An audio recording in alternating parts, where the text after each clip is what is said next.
नववर्षाचं आगमन होत असताना राजकीय वातावरण देखील काहीसं शांत होताना दिसत आहे। उद्धव ठाकरे गटाचे आमदार आदित्य ठाकरे यांनी मुख्यमंत्री देवेंद्र फडणवीस यांना पत्र लिहून नववर्षासाठी संकल्प सुचवला आहे।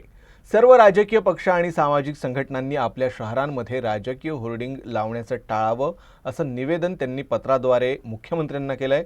फडणवीस यांनी नो बॅनर उपक्रमासाठी पाऊल उचललं तर आम्ही देखील त्यांना साथ देऊ आणि त्याचं काटेकोरपणे पालन करू असं आश्वासन देखील आदित्य ठाकरेंनी दिलं आहे।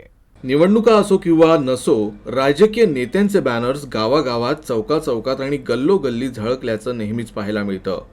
दिवाळी, दसरा असो, नवरात्र असो, दहीहंडी असो किंवा नववर्षाचं स्वागत, आपल्या नेत्याच्या डिजिटल बॅनर्ससह आपलेही फोटो झळकवण्याची जणू राजकीय पक्षाच्या समर्थकांमध्ये स्पर्धाच चाललेली असते। गेल्या 2 वर्षांपासून झालेल्या राजकीय गोंधळामुळे राज्यातील प्रत्येक शहराच्या कानाकोपऱ्यात हजारो कायदेशीर आणि बेकायदेशीर राजकीय होर्डिंग्ज आणि पोस्टर्स पाहायला मिळत आहेत। या होर्डिंग्जमुळे शहरे विद्रूप झाली आहेत। त्यामुळे मोठ्या प्रमाणात जागेची अडचण निर्माण होत अनेकदा वाहतुकीलाही अडथळा निर्माण होतो। मोठ्या शहरातील महाकाय होर्डिंग्ज पडल्यानं दुर्घटना घडून काही जणांना आपला जीव देखील गमवावा लागलाय। याच पार्श्वभूमीवर या मुद्द्याकडे आदित्य ठाकरेंनी लक्ष वेधण्याचा प्रयत्न केलाय। आपण या बालिश राजकीय स्पर्धेला बाजूला ठेवून सर्व राजकीय पक्षांनी बेकायदेशीर पोस्टर, बॅनर आणि होर्डिंग्ज न लावण्याचा निर्णय घेतला तर नागरिकांना आपण मोठा दिलासा देऊ शकतो।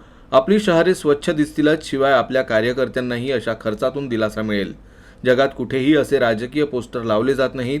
मी आपल्याला विनंती करतो की आपण या दिशेने पहिले पाऊल टाका। आम्ही देखील तुमच्या पाठीशी आहोत। आपण सत्तेत मुख्यमंत्री आणि आम्ही विरोधी पक्ष म्हणून असलो तरी या गोष्टींवर आपण एकत्र काम केलंच पाहिजे। आपण याविषयी बैठक बोलावली किंवा सर्व पक्षांना पत्र लिहिलं तर मी माझा पक्ष आपल्यासोबत खांद्याला खांदा लावून उभा राहील, असं आदित्य ठाकरे यांनी पत्रात म्हटलं आहे।